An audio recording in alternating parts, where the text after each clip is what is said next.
প্রথম যে প্রশ্নটা রয়েছে কি বলছে, বাণভট্ট কোন রাজার সভাকবি ছিলেন? বিক্রমাদিত্য, কুমারগুপ্ত, কনিষ্ক না হর্ষবর্ধন? উত্তর কী হয়ে যাবে? উত্তর হবে অপশন ডি, অর্থাৎ হর্ষবর্ধন। হর্ষবর্ধনের সভাকবি ছিলেন বাণভট্ট। তিনি একজন ব্রাহ্মণ ছিলেন এবং তিনি বর্তমানে বিহার যে রাজ্যটা সেখানে কিন্তু তিনি তার বসবাস করতেন এবং ব্রাহ্মণ ছিলেন তিনি একজন, ঠিক আছে তো। এবং হর্ষবর্ধনের সভাকবি ছিলেন বাণভট্ট। নেক্সট আমরা দেখব 2 নম্বর যে প্রশ্নটা, যে বাংলায় কৌলিন্য প্রথা কে প্রবর্তন করেছিলেন? এটা WBCS প্রিলি 2013-তে এসছে, দেখতে পাচ্ছ। তো 4টে অপশান দেখতে পাচ্ছ, গোপাল, বল্লাল সেন, ধর্মপাল না লক্ষণ সেন? উত্তর কী হয়ে যাবে? উত্তর হবে অপশন বি, বল্লাল সেন। তো বল্লাল সেন তিনি কিন্তু বাংলায় কৌলিন্য প্রথাটা চালু করেছিলেন। এটা বহু পরীক্ষায় এই প্রশ্নটা কিন্তু আসে। নেক্সট আমরা দেখব যে 3 নম্বর প্রশ্নটা কি বলছে, যে কোন সুলতানের রাজত্বকালে চেঙ্গিস খা ভারত আক্রমণ করেছিল? বহুবার বিভিন্ন রকম পরীক্ষায় প্রশ্নটা এসেছে। ইলতুৎমিশ, আলাউদ্দিন খিলজি, গিয়াসউদ্দিন বলবন না মোহাম্মদ বিন তুগলক? উত্তর কী হয়ে যাবে? উত্তর হবে অপশন এ, অর্থাৎ ইলতুৎমিশ। ইলতুৎমিশ যখন দিল্লি সিংহাসনে ছিলেন সুলতান, তখন কিন্তু চেঙ্গিস খা ভারত আক্রমণ করেছিলেন 1221 খ্রিস্টাব্দে, ঠিক আছে তো। আচ্ছা, নেক্সট আমরা দেখব 4 নম্বর প্রশ্ন কি বলছে, যে পৃথিবীর বৃহত্তম বদ্বীপ কোনটি? গাঙ্গেয় বদ্বীপ, গোদাবরী বদ্বীপ, ইরাবতী বদ্বীপ না মিসিসিপি বদ্বীপ? উত্তর কী হয়ে যাবে? উত্তর হবে অপশন এ, গাঙ্গেয় বদ্বীপ। তো এখানে কিন্তু তোমরা একটু জেনে রাখো যে পৃথিবীর বৃহত্তম বদ্বীপ হচ্ছে গাঙ্গেয় ব্রহ্মপুত্র বদ্বীপ, ঠিক আছে। যেহেতু এখানে ব্রহ্মপুত্রটা নেই, তার জন্য এখানে কিন্তু অপশান যে উত্তরটা এটা হয়ে গেল, ঠিক আছে। কিন্তু অনেক জায়গায় কিন্তু গাঙ্গেয় ব্রহ্মপুত্র একসাথে দেবে, ঠিক আছে, তো সেটা কিন্তু মাথায় রাখবে। নেক্সট আমরা দেখব যে 5 নম্বর প্রশ্ন কি বলেছে, যে তিস্তা কোন নদীর উপনদী? এটা WBCS প্রিলি 2016-তে এসেছিল। গঙ্গা, যমুনা, মহানদী না ব্রহ্মপুত্র? উত্তর দেওয়ার চেষ্টা করো। উত্তরটা হয়ে যাবে অপশন ডি, ব্রহ্মপুত্র। এই প্রশ্নটাকেই যদি পিএসসি একটু ঘুরিয়ে করে বা একটু অন্যরকমভাবে করে, তাহলে কিন্তু অনেকেই কিন্তু গোল খেয়ে যাবে। যে যদি বলে যে ব্রহ্মপুত্রের কোন তীরের যে উপনদী হচ্ছে তিস্তা, ঠিক আছে, তো তিস্তা তো ব্রহ্মপুত্রের উপনদী, সেটা কোন তীরের? যদি ব্রহ্মপুত্র যদি এরমভাবে যায়, তিস্তার ডান তীরের হচ্ছে উপনদী হচ্ছে ব্রহ্মপুত্রের ডান তীরের উপনদী হচ্ছে তিস্তা, ঠিক আছে তো। এটা কিন্তু মাথায় রাখবে, ঠিক আছে তো। যদি কোশ্চেন ঘোরানো হয় এরম করেই কিন্তু ঘোরাবে। আচ্ছা, নেক্সট আমরা দেখব যে 6 নম্বর প্রশ্ন, যে সাঁওতালডিহি তাপবিদ্যুৎ কেন্দ্র এটি পশ্চিমবঙ্গের কোন জেলায় অবস্থিত? খুবই গুরুত্বপূর্ণ। তো 4টে অপশান দেখতে পাচ্ছ, বাঁকুড়া, পুরুলিয়া, বীরভূম না পশ্চিম বর্ধমান? উত্তরটা না জানলেও একটু কিন্তু গেস করা যায়, কারণ সাঁওতালডিহি যে পরগনাটা সেটা কিন্তু আগে ঝাড়খণ্ডে ছিল, পরবর্তীকালে সেটা পুরুলিয়ার পার্ট হিসেবে এসেছে। তো উত্তর হবে অপশন বি, ঠিক আছে। নেক্সট আমরা দেখব যে 7 নম্বর প্রশ্ন, যে ভারতের রাজনৈতিক ক্ষমতার মুখ্য প্রধান। এটা কনস্টিটিউশনের একটা গুরুত্বপূর্ণ প্রশ্ন, যে রাজনৈতিক যে ক্ষমতা রয়েছে তার মুখ্য প্রধান কি? জনগণ, সংবিধান, সংসদ না কোনটিই নয়? উত্তর কী হয়ে যাবে? উত্তর হবে অপশন এ, জনগণ। দেখো একটা জিনিস তোমাদের বলে দিচ্ছি, যারা প্রত্যেকটা দিন এই ভিডিওগুলো দেখছে, প্রত্যেক দিন তোমরা প্রত্যেক দিন রেগুলার বেসিসে দেখতে থাকো, কত প্রশ্ন যে তোমাদের হয়ে যাচ্ছে এবং কত রকম প্রশ্ন যে তোমরা কমন পাবে আপকামিং পরীক্ষাগুলো, তো তখন তোমরা কিন্তু নিজেরাই বুঝতে পারবে, ঠিক আছে তো। কেউ এরকম করো না যে একবারে 2-3 দিন পর দেখবো, তাহলে কিন্তু যত জমবে তত কিন্তু আর পড়তে ইচ্ছা করবে না, পড়ার ইয়েটা নষ্ট হবে। বেশি তো টাইম লাগে না, সন্ধ্যেবেলা একটুখানি টাইম দিয়ে দেখে নাও যে এই প্রশ্নটা যাও না, খাতার মধ্যে লিখতে থাকো, ঠিক আছে তো। কত রকম প্রশ্নের মিশ্রণ যে তোমরা করে ফেলছো নিজেরাও কিন্তু তোমরা বুঝতে পারবে। এই যারা আপকামিং WBCS প্রিলি পরীক্ষাটা দেবে তারাও বুঝতে পারবে এখান থেকে কত প্রশ্ন কমন পায়। আচ্ছা, নেক্সট আমরা দেখব 8 নম্বর প্রশ্নটা, যে নিম্নলিখিত কোন রাজ্যটি 7 বোন বা 7 সিস্টার নামে পরিচিত বা 7 সিস্টার নামে সদস্য? উত্তর কী হবে? 4টে অপশান দেখতে পাচ্ছ, পশ্চিমবঙ্গ, ত্রিপুরা, বিহার, উড়িষ্যা। উত্তর কী হবে? উত্তর হবে অপশন বি, ত্রিপুরা। দেখো 7 সিস্টার যে ভারতবর্ষের যে উত্তর পূর্ব দিকের যে রাজ্য রয়েছে সেই রাজ্যগুলোকে কিন্তু বলা হয়। কি কি রয়েছে তার মধ্যে আমরা একটু দেখে নেব। রয়েছে হচ্ছে আসাম, ঠিক আছে তো, তারপর রয়েছে মেঘালয়, তারপর রয়েছে অরুণাচল প্রদেশ, তারপর রয়েছে নাগাল্যান্ড, তারপর রয়েছে মণিপুর, ঠিক আছে, তারপর রয়েছে মিজোরাম, তারপর রয়েছে ত্রিপুরা। তাহলে কটা হলো? 1 2 3 4 5 6 7। এই 7টা রাজ্যকে বলা হয় 7 সিস্টার। তো ঘুরিয়ে ফিরিয়ে প্রশ্ন আসছে, কিন্তু এটার মধ্যে এটা ত্রিপুরা না দিয়ে অন্য একটা রাজ্য কিন্তু এন্ট্রি করে দেবে এবং প্রশ্নটা অপশানটা ঘুরিয়ে দেবে। তো 7টা রাজ্য কিন্তু তোমাদের মাথায় রাখতে হবে, ঠিক আছে। নেক্সট আমরা দেখব যে 9 নম্বর প্রশ্ন, যে ভারতীয় সংবিধানে বর্ণিত শোষণের বিরুদ্ধে অধিকার এর দ্বারা মূলত কাদের অধিকার রক্ষিত হয়? শ্রমিক, সরকারি কর্মচারী, শিশু না আইনসভার সাম্য? উত্তর কী হবে? উত্তর হবে অপশন সি, শিশু। তো তোমরা জানো যে শোষণের বিরুদ্ধে যে অধিকার 23 এবং 24 নম্বর আর্টিকেলে রয়েছে, এখানে কিন্তু শিশুদের নিয়ে কথা বলা হয়েছে, ঠিক আছে? তো মোটামুটি আর্টিকেলগুলো কিন্তু একটু যে তোমরা করতে থাকো, দেখো এর মধ্যে কতগুলো আর্টিকেল কিন্তু অলরেডি হয়ে গেল, ঠিক আছে? তো আচ্ছা, নেক্সট আমরা দেখব 10 নম্বর প্রশ্ন কি বলছে। এটা অর্থনীতির একটা প্রশ্ন, যে ভারতের মুদ্রাস্ফীতি হয় তোমরা জানো, সেই মুদ্রাস্ফীতি পরিমাপ করার সবচেয়ে জনপ্রিয় পদ্ধতি কোনটি? সাধারণ দাম স্তর বৃদ্ধি, পাইকারি দাম সূচক, ভোগ ব্যয় দাম সূচক না শিল্প শ্রমিকদের ভোগ ব্যয় সূচক? উত্তর কী হবে? উত্তর হবে অপশন সি, হচ্ছে ভোগ ব্যয় দাম সূচক, যেটাকে আমরা কনজিউমার প্রাইস ইন্ডেক্সও বলে থাকি, ঠিক আছে? তো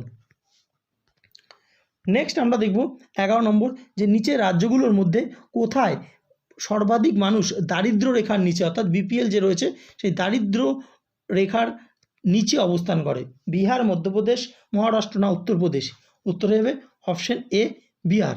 আমাদের পশ্চিমবঙ্গেরই যে প্রতিবেশী রাজ্য বিহার, সেখানে কিন্তু বিপিএলের মানুষের সংখ্যা সবথেকে বেশি।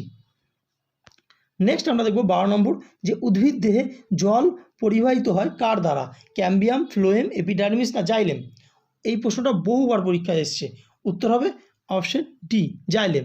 দেখো এখান থেকে দুটো প্রশ্ন দেয়, যে জাইলেমের মাধ্যমে কি হয়, এটা ঘুরিয়ে দেয় যে জল পরিবাহিত হয় কার দ্বারা। তো এটা মাথায় রাখবে, জাইলেমের দ্বারা উদ্ভিদের জল এবং যে খনিজ লবণ, ঠিক আছে? তো মনে করো এটা একটা উদ্ভিদ, তো উদ্ভিদের মূলের মাধ্যমে জল এবং খনিজ লবণ উদ্ভিদের যে জাইলেমের মাধ্যমে চলে যায় পাতায়, এবং পাতা থেকে যে খাদ্য উৎপন্ন হয় সেই খাদ্যটা এই ফ্লোয়েম কলার মাধ্যমে সারা বিভিন্ন অঙ্গে চলে যায়, ঠিক আছে?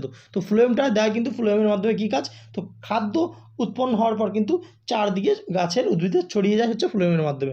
তো জাইলেমের মাধ্যমে জল এবং যে খনিজ লবণ যাচ্ছে পাতায়, এবং পাতা থেকে চলে আসছে ফ্লোয়েমের মাধ্যমে বিভিন্ন জায়গায়, ঠিক আছে?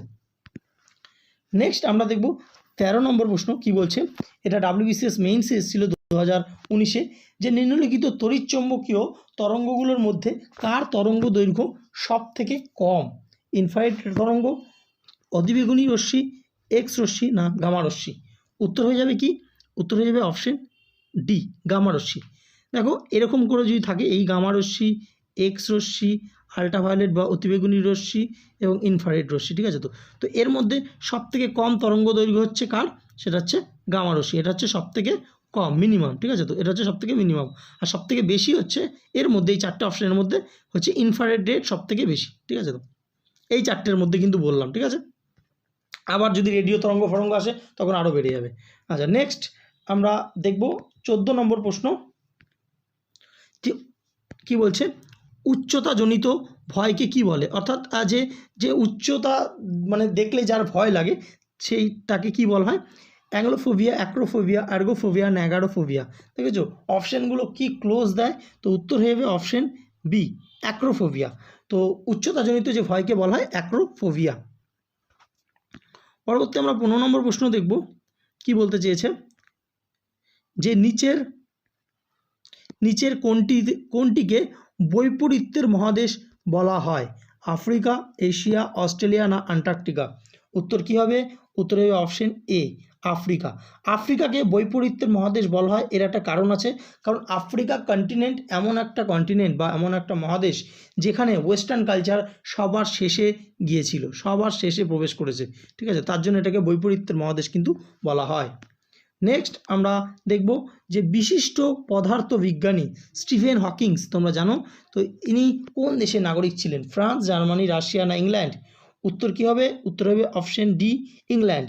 তিনি কিন্তু ইংল্যান্ডের একজন পদার্থবিদ ছিলেন স্টিফেন হকিংস, এবং তার একটা বিখ্যাত বই এ ব্রিফ হিস্টোরি অফ টাইম বহু কিন্তু বিক্রি হয়েছে, এবং খুব এই বইটা কিন্তু বহু পরীক্ষা জানতে চাওয়া যায় এটা কার লেখা। তো এটা জেনে রাখো, a brief history of time, Stephen হকিংসের লেখা।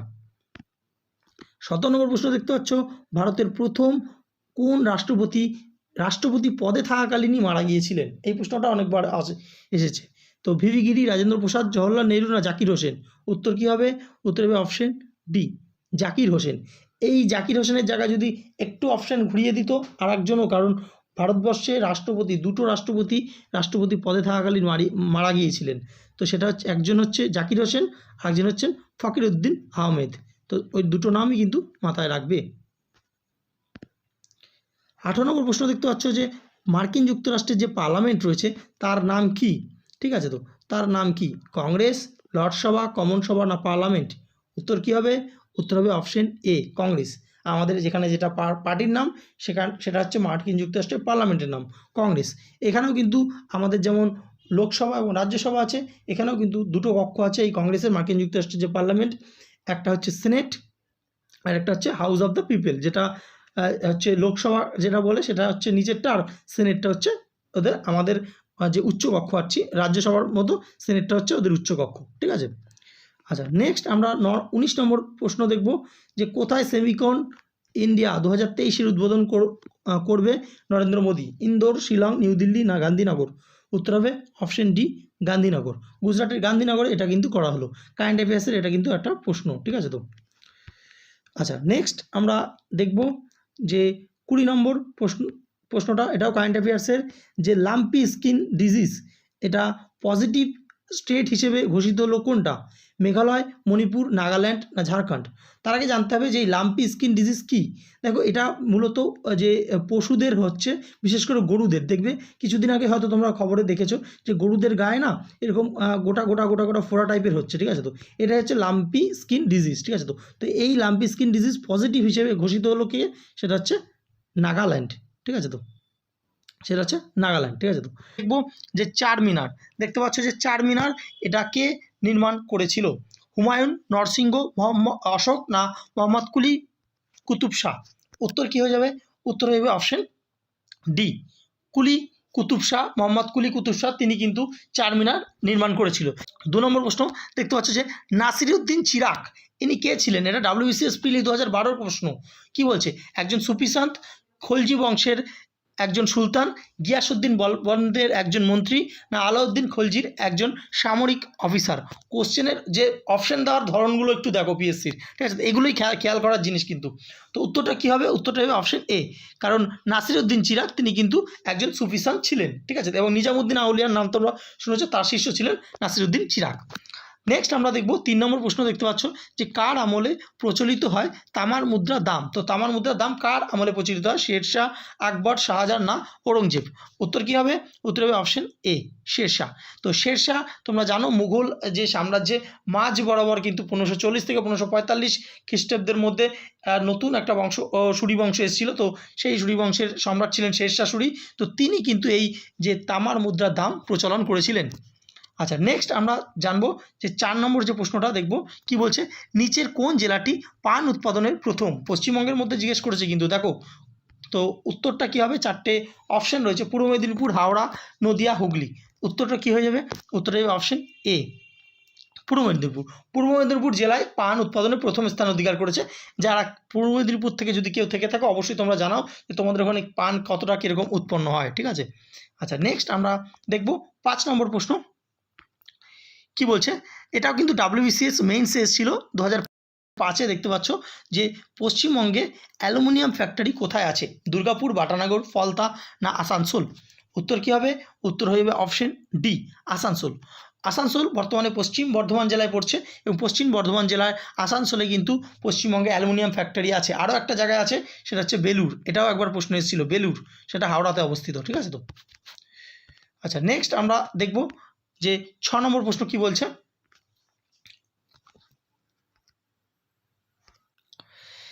দেখো 6 নম্বর প্রশ্ন যেটা বলছে যে সুন্দরবনকে নিম্নলিখিত কোন বৈশিষ্ট্যের জন্য ওয়ার্ল্ড হেরিটেজ সাইটের নথিভুক্ত করা হয়েছে? এই প্রশ্নটা পিএসসির একটা ফেভারিট প্রশ্ন বলে রাখতে পারো, কারণ বহু পরীক্ষা পিএসসি কিন্তু এটা দেয়। ঠিক আছে, তো এটা আমরা পশ্চিমবঙ্গের যে টপিক ওয়াইজ ভিডিও আমরা করিয়েছি তার মধ্যে কিন্তু অলরেডি রয়েছে। উত্তরটা আশা করি তোমরা দিয়ে ফেলেছো যারা দেখেছো।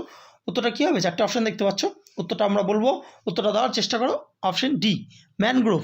ম্যানগ্রোভ বনভূমির জন্য কিন্তু এই যে ওয়ার্ল্ড হেরিটেজ সাইটের তকমা দেওয়া হয়েছে সুন্দরবনকে। কত সালে তকমাটা দেওয়া হয়েছে এটা অবশ্যই তোমরা ভিডিও দেখতে দেখতে কমেন্ট সেকশনে কমেন্ট জানাও। ঠিক আছে, তো যারা দেখেছো তারা অবশ্যই কিন্তু কমেন্ট করবে। ঠিক আছে, যত প্রশ্ন নিয়ে খেলবে তত কিন্তু মাথায় ধরে রাখার যে ক্ষমতাটা বাড়বে। নেক্সট আমরা দেখব যে 7 নম্বর প্রশ্ন কি বলছে, যে ভারতীয় সংবিধানের, এটা সংবিধান থেকে একটা গুরুত্বপূর্ণ প্রশ্ন, যে কোন ধারাটি প্রত্যেকটি নাগরিকের মৌলিক কর্তব্যগুলিকে উল্লেখ করে? 90, 343, 51A না 356? উত্তরটা কী হবে? উত্তর হবে অপশন সি, অর্থাৎ 51A নম্বর ধারায় যে ভারতীয় সংবিধানে মৌলিক কর্তব্যগুলো রয়েছে, ঠিক আছে? আমরা ফান্ডামেন্টাল রাইট জানি, এটা হচ্ছে ফান্ডামেন্টাল ডিউটিস।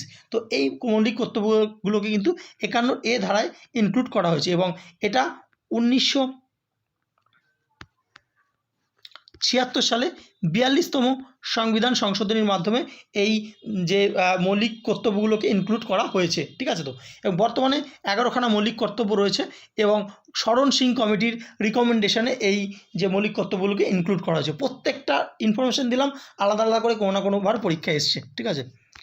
নেক্সট আমরা 8 নম্বর প্রশ্ন দেখে নেব।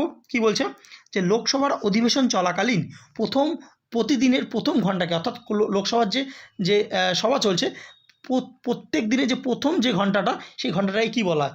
0 আওয়ার, পাবলিক আওয়ার, বিশেষাধিকার আওয়ার না প্রশ্নোত্তর আওয়ার? উত্তর কী হবে? উত্তর হবে অপশন ডি, প্রশ্নোত্তর আওয়ার। অর্থাৎ যখনই সংবিধান বসবে তার প্রথম যে ঘন্টাটা, সেই সময় কিছু প্রশ্ন করা হবে, একজন কোনো একটা এমপি একজনকে প্রশ্ন করতে পারবে, এবং উত্তর কিন্তু সরকার পক্ষেই সাধারণত দিয়ে থাকে, কারণ তারা যে সরকার থাকে রুলিংয়ে, তাদেরকেই প্রশ্ন করা হয়, ঠিক আছে? তো এই যে আওয়ারটাকে, এটাকে প্রশ্ন উত্তর আওয়ার বলা হয়, প্রথম দিনের ঘন্টাটাকে মাথা রাখবে, ঠিক আছে? আচ্ছা, নেক্সট আমরা দেখব 9 নম্বর প্রশ্ন।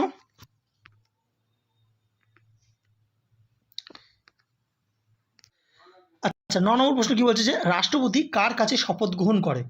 তো 4টে অপশন, ভারতের প্রধান বিচারপতি, লোকসভার স্পিকার, প্রধানমন্ত্রী না উপরাষ্ট্রপতি? উত্তর কী হয়ে যাবে? উত্তর হবে অপশন এ, ভারতবর্ষে যে প্রধান বিচারপতি থাকে তার কাছে কিন্তু রাষ্ট্রপতি শপথ বাক্য পাঠ করে। যদি প্রশ্নটা একটু ঘুরিয়ে দিতে চায়, যে রাষ্ট্রপতির অবর্তমানে কালে যদি রাষ্ট্রপতি না থাকে সেই সময়, তো সেই অবস্থায় ভারতের যদি বলে যে ভারতের প্রধান বিচারপতি না থাকে, তার অনুপস্থিতিতে রাষ্ট্রপতি কার কাছে শপথ বাক্য পাঠ করবে? তো এটা কি হবে? এটাই হবে তখন যদি, অর্থাৎ ভারতের প্রধান বিচারপতি যদি না থাকে, তখন যে সুপ্রিম কোর্টের যে সবথেকে সিনিয়র মোস্ট, অর্থাৎ সবথেকে বয়োজ্যেষ্ঠ যে জাজ থাকবে, তিনি কিন্তু তার কাছে যে শপথ গ্রহণ করবেন রাষ্ট্রপতি, ঠিক আছে? এটা কিন্তু ঘুরিয়ে দিতে পারে, ঠিক আছে? জেনে রাখো। নেক্সট আমরা দেখব 10 নম্বর। এটা দেখতে পাচ্ছ WBCS মেইনসে এসেছিল 2018 সালে, যে ভারতবর্ষে মোট কয়টি আঞ্চলিক গ্রামীণ ব্যাংক রয়েছে, অর্থাৎ যে রিজিনাল রুরাল ব্যাংক রয়েছে, RRB রয়েছে? 59, 60, 43 না কোনোটি নয়? উত্তর হবে অপশন সি, 43। তো এখান থেকে আমরা দুটো ইনফরমেশন বলবো, যে এই দুটো পরীক্ষা এসেছিল, যে RRB কত সালে প্রথম যে ব্যাংক হয়েছিল RRB আর কি, সেটা হচ্ছে 1975 সালে, ঠিক আছে? তো 1975 সালে 2রা অক্টোবর প্রথম RRB হয়, এবং এটা কোথায় হয়? সেটা হচ্ছে উত্তরপ্রদেশে হয়, এবং প্রথম যে RRB সেই ব্যাংকটার নাম হচ্ছে প্রথমা ব্যাংক, ঠিক আছে? তো কী ব্যাংক? প্রথমা ব্যাংক। এই 3টে ইনফরমেশন জেনে রাখো, এগুলো কিন্তু ঘুরিয়ে ফিরিয়ে আসে। নেক্সট আমরা দেখব 11 নম্বর, যে কোন দেশকে মিনিয়েচার অফ ইন্ডিয়া বলা হয়? ঠিক আছে, অর্থাৎ যে ক্ষুদ্র সংস্করণ ভারতবর্ষের? শ্রীলঙ্কা, মালদ্বীপ, মরিশাস না নেপাল? কী হবে? উত্তর হবে অপশন সি, মরিশাস। এটা একটা সুন্দর ঘটনা আছে। কেন বলো তো এই যে দেশটাকে মিনিয়েচার অফ ইন্ডিয়া বলা হয়? কারণ মরিশাস ধরো একটা দেশ, ঠিক আছে? তো এই মরিশাসে আমাদের যেমন ভারতবর্ষে অনেক রাজ্য রয়েছে, সেরকম মরিশাস যে রাজ্য রয়েছে, মরিশাসের প্রত্যেক রাজ্যে ভারতবর্ষের কোনো না কোনো লোক পাওয়া যায়, ঠিক আছে? তো অর্থাৎ প্রত্যেকটা রাজ্যে ভারতবর্ষ থেকে লোক ছড়িয়ে রয়েছে, তার জন্য এটাকে বলা হয় যে পুরো মিনিয়েচার অফ ইন্ডিয়া মরিশাসকে, ঠিক আছে? তো নেক্সট, আলুর যে ব্ল্যাক হার্ট রোগ, এটা কেন হয়? WBCS মেইনস 2017-তে এসেছিল। তামার অভাবে, বোরনের অভাবে, অক্সিজেনের অভাবে না পটাশিয়ামের অভাবে? উত্তর কী হবে? উত্তর হবে অপশন সি, অক্সিজেন। তো অক্সিজেন, কোনো ধরো একটা আলু রয়েছে, তো আলুর ভেতরে যদি অক্সিজেন না প্রবেশ করে ঠিকমতো, তাহলে এই ব্ল্যাক হার্ট ডিজিজটা হয়, ঠিক আছে? তো এটা অক্সিজেনের অভাবে হবে, ঠিক আছে? নেক্সট আমরা দেখব 13 নম্বর প্রশ্ন কী বলছে, নিম্নলিখিতের মধ্যে কোনটি অর্ধ পরিবাহীর উদাহরণ নয়? ঠিক আছে, অর্থাৎ অর্ধ পরিবাহী নয়। অর্ধ পরিবাহী কি? অর্থাৎ যে পরিবাহী এবং অন্তরক তার মিডিল অবস্থায় যে অবস্থান করে সেটা হচ্ছে অর্ধ পরিবাহী, ঠিক আছে? তো সিলিকন, জার্মেনিয়াম, কোয়ার্চ না গ্যালিনিয়াম আর্সেনাইড? উত্তর কী হবে? উত্তর হবে অপশন সি, কোয়ার্চ। দেখো, সিলিকন এবং জার্মেনিয়ামের নাম কিন্তু আমরা পুরো মুখস্থ থাকে, আমরা ছোটোবেলা থেকেই, অর্থাৎ ছোটোবেলা বলতে 9, 10 থেকে কিন্তু আমরা এটা অলরেডি আসে যে সিলিকন এবং জার্মেনিয়ামের নাম, কিন্তু এইটা একটু মাথায় রাখবে যে গ্যালিয়াম আর্সেনাইড এইটাও কিন্তু অর্ধপরিবাহী, ঠিক আছে? তো এর মধ্যে কোনটা নয়? কোয়ার্চটা নয়, ঠিক আছে? নেক্সট 14 নম্বর প্রশ্ন দেখতে পাচ্ছ, যে কোন বছর ন্যাশনাল স্কুল অফ ড্রামা এটা প্রতিষ্ঠা হয়েছিল 1955, 59, 61 না 62? উত্তর কী হবে? উত্তর হবে অপশন বি, 1959 সালে ন্যাশনাল স্কুল অফ ড্রামা এটা প্রতিষ্ঠা হয়েছিল। এবং এখান থেকে আরেকটা প্রশ্ন আসে যে এর হেডকোয়ার্টার কোথায়? এর হেডকোয়ার্টার হচ্ছে নিউ দিল্লিতে, ঠিক আছে তো, নিউ দিল্লি। 15 নম্বর প্রশ্ন আমরা দেখে নেব কি বলছে, যে হুতম প্যাঁচা এটা বাংলা এবং বাঙালির একটা গুরুত্বপূর্ণ, জানো তোমরা বারবার করে, যারা নতুন দেখছো আরেকবার বলে দিই যে পশ্চিমবঙ্গ সরকারের যে কোনো পরীক্ষা কিন্তু বাংলা এবং বাঙালি থেকে প্রশ্ন আসবেই। তো তারই একটা প্রশ্ন যে হুতম প্যাঁচা কার ছদ্মনাম? মধুসূদন দত্ত, ঈশ্বরচন্দ্র বিদ্যাসাগর, শরৎচন্দ্র চট্টোপাধ্যায় না কালীপ্রসন্ন সিং? উত্তর হয়ে যাবে অপশন টি, কালীপ্রসন্ন সিং।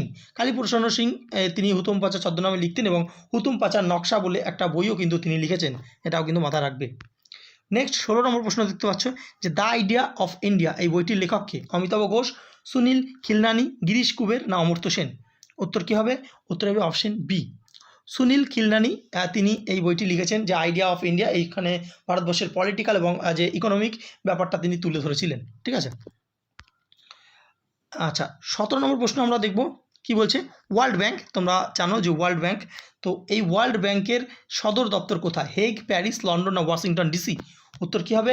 উত্তর হবে option D, Washington DC. World ব্যাংকের এখন যিনি হেড রয়েছেন তিনি কিন্তু ভারতীয় একজন বংশোদ্ভূত, পরীক্ষা কিন্তু আসতে পারে, অবশ্যই সেটা তোমরা কমেন্ট সেকশনে জানাও, এটা কিন্তু আজকের হোমওয়ার্ক প্রশ্নেও রয়েছে। আচ্ছা নেক্সট আমরা দেখব যে ন্যাশনাল এইডস যে রিসার্চ ইনস্টিটিউট এটা কোথায় আছে? চেন্নাই, পুনে, মুম্বাই না নিউ দিল্লি? উত্তর হবে কি? উত্তর হবে অপশন বি, পুনেতে। ন্যাশনাল এইডস রিসার্চ যে ইনস্টিটিউট এটা পুনেতে রয়েছে। পুনে কোথায় রয়েছে? মহারাষ্ট্রে অবস্থিত। যদি রাজ্য হিসেবে দেয় তাহলে মহারাষ্ট্র হবে, ঠিক আছে। আচ্ছা নেক্সট আমরা দেখব যে 19 নম্বর প্রশ্ন কি বলছে, দক্ষিণ কোরিয়া, দেখো কারেন্ট অ্যাফেয়ার্সের একটা গুরুত্বপূর্ণ প্রশ্ন, ঠিক আছে তো, কি বলছে, দক্ষিণ কোরিয়া অনুষ্ঠিত ISSF junior shooting world championship 2023-এ মেডেল ট্যালিতে ভারতের স্থান কত? এরকম টাইপের প্রশ্ন কিন্তু তুলে ধরা হয়, আমরা বিভিন্ন পরীক্ষাতে দেখছি এখন, ঠিক আছে তো। তো 3 নম্বর, 5 নম্বর, 2 নম্বর না 1 নম্বর? উত্তর হবে অপশন সি, 2 নম্বর যে র্যাঙ্ক করেছে ভারত। এখান থেকে যে প্রশ্নগুলো আসতে পারে যে ISSF জুনিয়র শুটিং চ্যাম্পিয়নশিপ কোথায় হলো, এটা বলেই দিয়েছে সাউথ কোরিয়া, ঠিক আছে, সাউথ কোরিয়া। 2 নম্বর হচ্ছে ভারতের স্থান কত, সেটা হচ্ছে র্যাঙ্ক 2। তাহলে 1 নম্বর স্থান কে করেছে? সেটা হচ্ছে চায়না, ঠিক আছে তো। ভারত 6টা গোল্ড মেডেল পেয়েছে, চায়না 12টা গোল্ড মেডেল পেয়েছে, ঠিক আছে তো। জাস্ট এই কটা জিনিস মাথায় রাখবে। 20 নম্বর বলছে যে প্রথম মহিলা হিসেবে রাজ্যসভায় সভাপতিত্ব করলেন কোন রাজ্যের? ফাংনান কোনিয়াক, ঠিক আছে। মণিপুর, নাগাল্যান্ড, সিকিম না মিজোরাম? উত্তর কী হবে? উত্তর হবে অপশন বি, নাগাল্যান্ড। তো নাগাল্যান্ড থেকে কিন্তু এই প্রথম, অর্থাৎ স্বাধীনতার এত বছর পরে এসে এই প্রথম রাজ্যসভায় সভাপতিত্ব করলেন কোনো একজন মহিলা, তার নাম হচ্ছে ফাংনান কোনিয়াক। দেখো এখান থেকেই পিএসসি যেহেতু এই প্রশ্নটা এখন যে উঠে এসছে, মানে অর্থাৎ যেহেতু রিসেন্টলি এটা হলো, তো এখান থেকে একটা প্রশ্ন অ্যারাইজ করতেই পারে যে রাজ্যসভায় প্রথম কোন মহিলা রাজ্যসভায় মনোনীত হয়েছিলেন, এটা আসতেই পারে। তো এটাও জেনে রাখো, এটা হচ্ছে রুক্মিণী। তিনি কিন্তু ভারতনাট্যমের, তোমরা জানো যে রুক্মিণী দেবী সেই ভারতনাট্যম ড্যান্সের সঙ্গে যুক্ত, তার নামটা কিন্তু আসে। এবং তিনি কিন্তু প্রথম মহিলা রাজ্যসভায় গিয়েছিলেন 1952 সালে, ঠিক আছে তো। জাস্ট জানার জন্য কিন্তু জেনে রাখো, কারণ ঘুরিয়ে প্রশ্ন যেহেতু এই টপিকটা এসছে দিতেই পারে প্রথম কে ছিলেন, ঠিক আছে তো।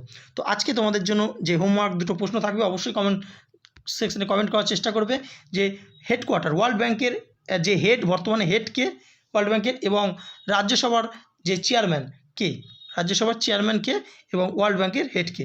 সাবস্ক্রাইব করুন আমাদের চ্যানেল জিকে ম্যানিয়া আর লেটেস্ট ভিডিও নোটিফিকেশনের জন্য বেল আইকনটি প্রেস করুন।